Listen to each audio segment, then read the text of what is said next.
992, very good model of Porsche. I like 993, also very good model. 996, my favorite model, probably, of the classic ones.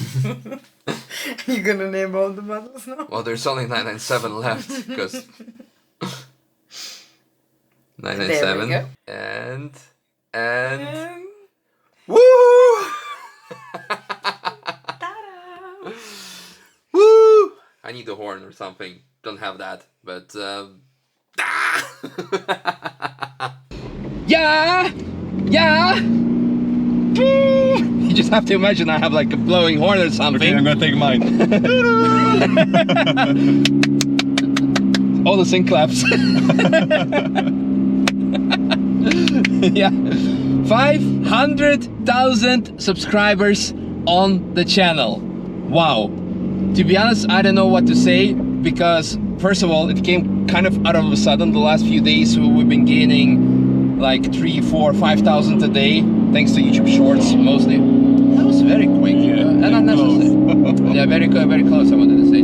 Yeah, so like, oh, we have 500k, we need to do something, let's do a video. What we're gonna do?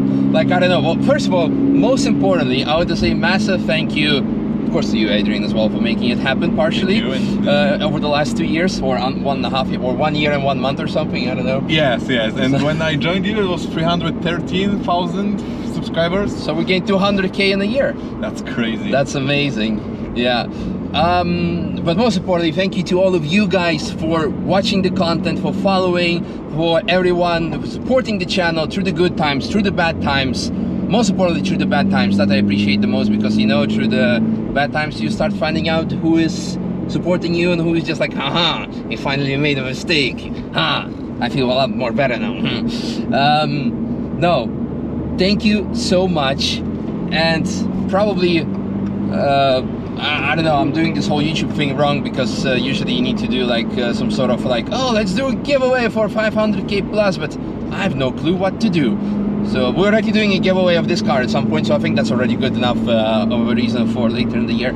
Yeah, sounds fair. I think it's good, yeah.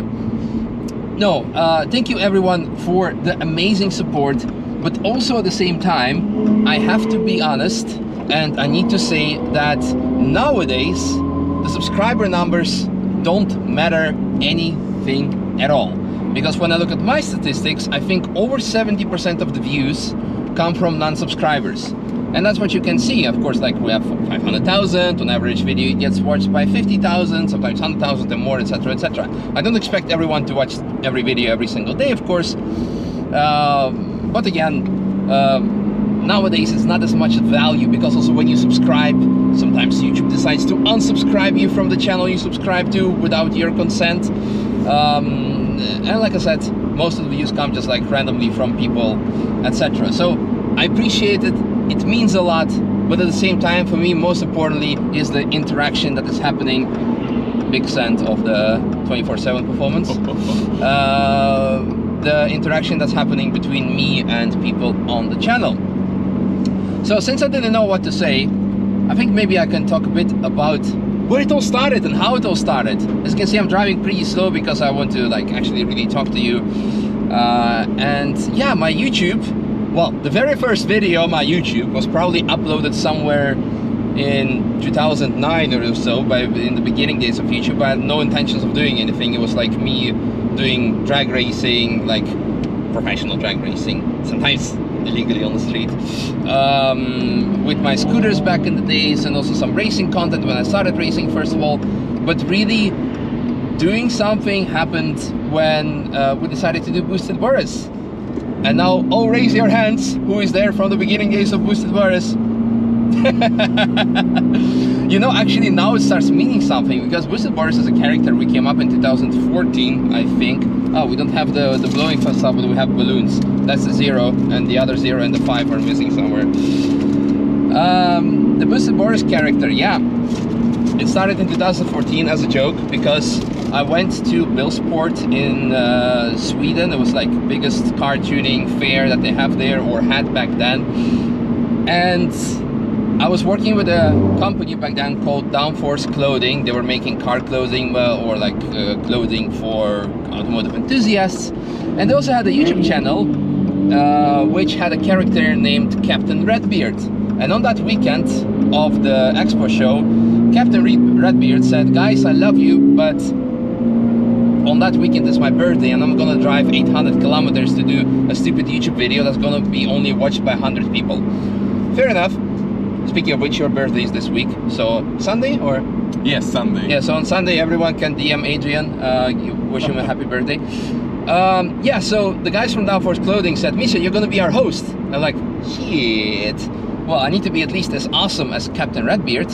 And I had this silhouette in my head because once I went to Russia, somewhere very cold, where the sun was still shining. When you were, if you've been like the winter skiing skiing sport or something, you know what I'm talking about. And I had the Russian hat and sunglasses, and it kind of looked funny, like it kind of looked like a character. So we came up with this silhouette, and we thought like, okay, we need to give it a name, something as epic as Captain Redbeard. And we came up after a couple of shots and drinking with Boosted Boris. We did 3 videos on that fair. Very funny, very offensive nowadays. Everyone is going to would hate me for that. If I would do the same thing, I would get absolutely cancelled. And oh, that's the Mini that I just drove. Hello out there.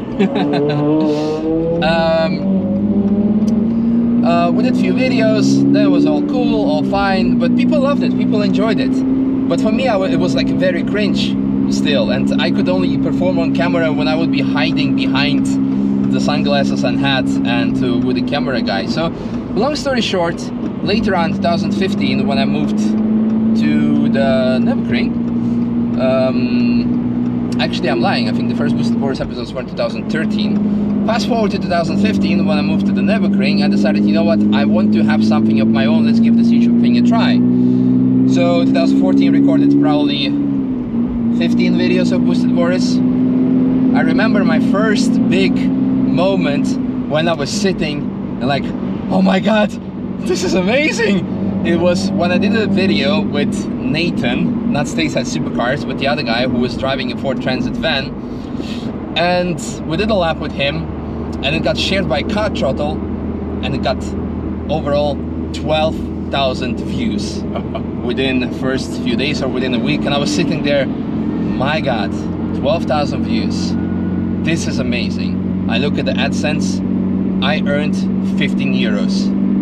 If I can make a couple of videos like that a month, and at the end of the year, maybe I can finance that hobby, maybe it can pay for itself. Maybe I can like at least finance the equipment that I'm using to record that. I can buy a better GoPro from that money, make better videos. I was not even thinking about like making money as like living out of it. It was so amazing, you know. And then later next year I did more videos, and by 2016 I also decided, you know what, Boosted Boris is cool, but I want to do daily stuff, because Boosted Boris was like really this long-going creative process of thinking of the jokes. Some things were just like ad-libbing, of course, but a lot of things also required preparation, and also the editing style was different, something I couldn't do every single day. And I thought, okay, watching Casey Neistat on one winter night, I'm like, you know what, he's doing cool daily stuff. If I can do daily stuff at the Nürburgring as myself, I can just do it and people might like it. And fast forward, well, here we are. It seems that people do like the daily stuff. Of course, the channel has evolved massively and transformed differently. Started with just simply filming with the phone, not even having any onboards or very little of them, and if there would be any, it would be handheld GoPro stuff, but it would still show like this violence of, oh, traction control, no, kicking in because I forgot to switch it off. It would show like this violence of the car on track, the shakiness. It performed well. It gave like, it became one of the signature things on the channel. Later on, involved also by filming with GoPro, because I realized, you know what, the sound is actually important, and the sound with the GoPro recording is probably even better than with the phone, which was, but image quality actually with the phone is better than with GoPro nowadays, unless you're using, of course, as an action cam, it's a different story. I think one of the key highlights, of course, we need to mention 2020 when I was working at 3 months, and then I came back from there. And then one of the first things that I filmed when I came back, because I came back on the 1st of September, and I think on the 9th of September 2020 or so, I filmed the lap with Robert Kubica. And I had no expectations, no interest, no like nothing whatsoever, because the guy was lapping our car, our M4, and I just said like, hey, you want to go for a lap? Yeah, sure. Oh, let's do a video. Yeah, sure, no problem. Like, and then it blew up. When I uploaded it, when I published the video, I was on my way to Italy to go on a holiday with Robert, because he has a house in Italy, so I was on my way there. And I remember I stopped for a bathroom break and to check what the video was doing. And within 10 minutes, it had like 50,000 views. I'm like, what the hell is happening here? And that's like, up until this day, it's still the most watched video on my channel. And a lot of people still like randomly who only watched it from that video, to say to some cars like, oh, we'd love to see what Robert Kubica would do. Like, yeah, we already 8 million. 8.4, I think. Yeah, yeah. People say I would like to see what Robert Kubica would do with that car. But me personally, I would like to see what Max Verstappen would do, because I would like to do a lap with him, because he's a big Nordschleife fan. And Robert we already had on the channel, so it would be nice to have someone else as well. And yeah, since we're both Dutch, kind of, oh, are you Dutch, really? Yeah, but I think after that, of course, it gave a boost to the channel. And then you could see that a lot of people subscribe for the onboards, and then they start seeing vlogs, and they're like, what the hell is this? Like, why is this not an onboard? We want to see onboards. And then vice versa, we have also the problem from the old school people who see only onboards, like, Misha, when are you gonna publish an old school vlog? So whenever we publish a vlog, everyone's like, oh my god, this is so good, we have some old school stuff. I think really the channel took off last year, and that has to do with two factors. First of all, this guy next to me, who was a very lucky coincidence out of nowhere. You should check out the story. I'm not going to repeat it nowadays, how we got to meet and work with each other. But it was a big gamble, because back in 2018 I tried already to have someone working with me, for me, and the workflow was just like, it was costing me more time and stress at the same time. And not only I hired Adrian now, but I also were like, okay, how are we going to improve the quality? Okay, let's switch from GoPro to a more professional camera, A7S III. Let's get you a special camera, FX3. Let's get drones, let's get that. Let's sell my M5 and invest like 40,000 euros it was, I think, in equipment. I was terrified when I sent you the list. Yeah. It was like divided in the gear we need in the future, and gear I would like to have in the like future, like just for fun. Yeah. And you would never think. Yeah, it was 40,000 euro investment. I'm like, shit, you know, and I still have to pay him over a month. And then the first few months, like, there's always like this, how YouTube for me at least works personally, like until December I have like a massive spike in AdSense. Then January and February it kind of dies, because people, I don't know, are on holidays, they forget about the Nürburgring. And March it kind of starts picking up, and April it's like, oh, Karfreitag, oh, 24 hours, oh, Nürburgring is existing, let's watch some content, and then it picks up again. So the first few months I was like, fuck, I'm gonna go broke. Like, I don't know if I will be able to afford this. And then long story short, also more people started giving me their cars to drive, and that kind of became a signature of the channel. Some nice B-rolls, driving, lots of fun around it with it.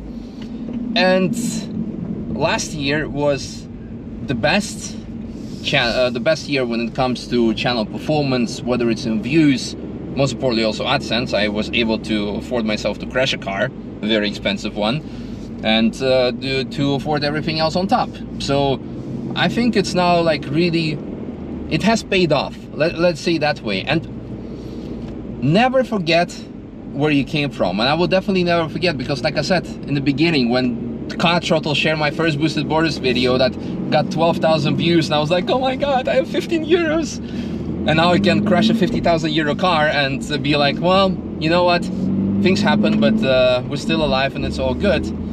But at the same time, people who now tune in on the channel, they see me drive all these nice cars. Sometimes people message me like, what do you do for your living that you can afford all these cars? I'm like, yeah, every single car I drive is mine. Sure.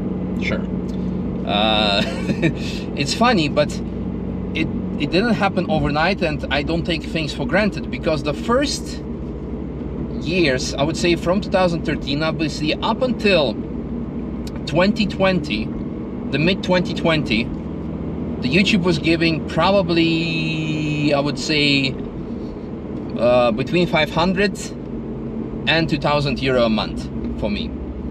And the amount that you put in terms of content production every single day, editing, back then I was all by myself, answering the comments and everything. And the first years, you were lucky if you get 15 euros.